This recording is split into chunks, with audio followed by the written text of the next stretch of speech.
C'est génial, c'est fantastique. On vient de voir la nouvelle mise à jour de Lightroom Classic, la version 12. On vous a mis en valeur tout ce qui était masquage dans Lightroom Classic. Je conçois bien que c'est vraiment super, mais en même temps frustrant. Et je vais vous faire voir cela tout de suite. Je vais aller tout de suite là dans mon onglet avec le masquage. Et ce qui m'intéresse le plus, c'est l'apparition de cette nouvelle fonction objet. Et c'est ce qui va m'intéresser le plus justement en paysage, parce que je sais qu'il y a eu des améliorations faites pour le portrait au niveau de la sélection du portrait, sélection d'arrière-plan aussi pour le portrait aussi également. Au niveau du sujet, vous avez la possibilité de sélectionner un ou plusieurs sujets, de faire pas mal de choses, mais c'est pas ce qui m'intéresse ici aujourd'hui. Ce qui m'intéresse, c'est cette sélection d'objets là, et je vais vous expliquer pourquoi j'ai une frustration par rapport à cela. Je vais appuyer sur ma barre d'espace et je vais zoomer juste ici. Vous avez ici deux modes dans la sélection des objets. Le petit pinceau et le petit carré qui est là en pointillé. Bon, on va retrouver un peu la même sélection d'objets automatiques qu'on a dans Photoshop, à part bien sûr qu'on est dans un fluoro. Et c'est ça qui me navre aussi également. Vous allez comprendre pourquoi je vous dis cela. Je prends cette partie-là, je laisse sélectionner cette chose-ci, et regardez, on a un masque sublime, on va dire. On va pas se mentir, la sélection de ce masque-là, à peu de choses près, ça dégomme un petit peu sur le côté, mais on peut l'affiner, on peut refaire quelques petites choses. Mais à l'état de cette chose-là, je n'ai jamais vu une sélection aussi parfaite. Ça, faut pas se le mentir. Je vais cliquer sur mon masque ici, et là je vais faire ajouter, je vais continuer avec la sélection d'objets, je vais prendre cette partie-là.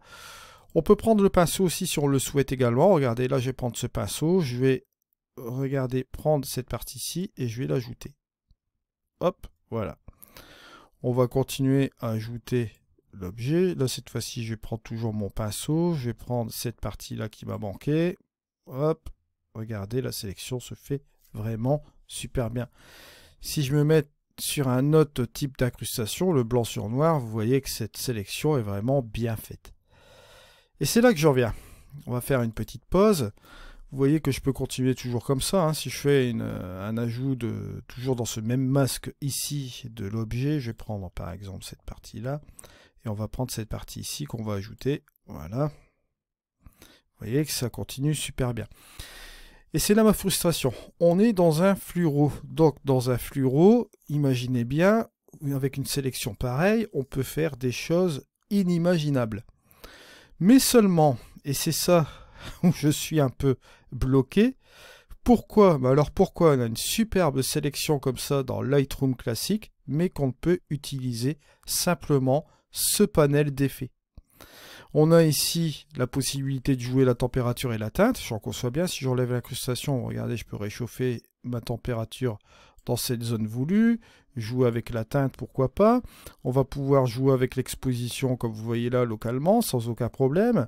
Ajouter du contraste ou en enlever sur cette zone-là. Jouer avec les hautes lumières. Bon, tout ce qui est tonalité, bien sûr, mais c'est la chose basique qu'on trouve dans un outil de développement pour le fichier RAW. On a la texture, la clarté et le curseur de clarté pour l'ajout de contraste dans les tons moyens, la correction de voile qu'on trouve un peu partout dans les usages de post-prod, la correction de teinte, on peut modifier la teinte, regardez, ça peut être aussi une idée, pourquoi pas, ouais, d'accord. On peut jouer sur la saturation, on peut jouer un peu sur la netteté localement, le bruit, le moiré, la suppression de la frange, bon, vous voyez un petit peu tout ce qu'il y a comme chose ici, on peut même, si on le souhaite, sélectionner une couleur ici, vous voyez, pour la modifier, voilà, sans aucun problème. Bon, ce qui me gêne un petit peu là-dedans, c'est qu'en fait, on est limité à ce panel d'effets. À part dans Camera Raw, la nouvelle version qui vient de sortir aussi également aujourd'hui, vous avez l'ajout de la courbe de tonalité aussi également, si vous voulez jouer dans votre photo au niveau du masquage, bien sûr. Je ne comprends pas d'ailleurs pourquoi ils ne l'ont pas mis dans Lightroom. Ça aurait été vachement utile de le mettre dans Lightroom, si on ne veut pas passer par la case Photoshop. Bon, voilà. Et la chose en est, comme je vous l'ai expliqué juste auparavant, on a ce panel-là. Pour moi, je trouve un peu dommage qu'on n'ait pas des effets supplémentaires type filtre, comme on les trouve dans d'autres logiciels de post-production, pour utiliser avec ces masques. Pour moi, Lightroom est en avance sur son temps au niveau des masques, au niveau de la sélection. On le voit clairement ici. Mais il n'y a pas de quoi manger pour mettre sur ces masques. Et c'est ça qui est dommage et ça fait une certaine frustration au niveau de Lightroom. Je sais très bien, vous allez me dire, on peut sortir dans Photoshop, mais là, on quitte le flux RAW. Bien sûr, on a ici un remplacement basé sur le contenu, un peu comme dans Photoshop aussi également.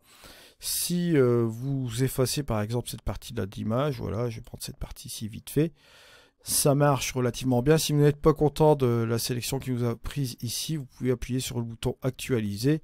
Et vous avez aussi également le bouton effacer également, ou le bouton tampon de duplication qui contient les mêmes fonctions actualisées. Mais cette nouvelle fonction ici est pas mal du tout, ça se fait automatiquement. Un petit truc aussi également à savoir. Alors voilà un petit peu, bon là j'ai enlevé ce masque parce que ça ressemble à rien du tout. Hop, on va enlever ce truc là. Supprimer tous les masques, voilà. Donc voilà ce que je pense un petit peu de ce système de masquage. On va l'utiliser tout de même, on essaiera de faire des trucs créatifs bien sûr dans Lightroom. On se retrouve dans une prochaine vidéo, c'était dit. Allez, au revoir.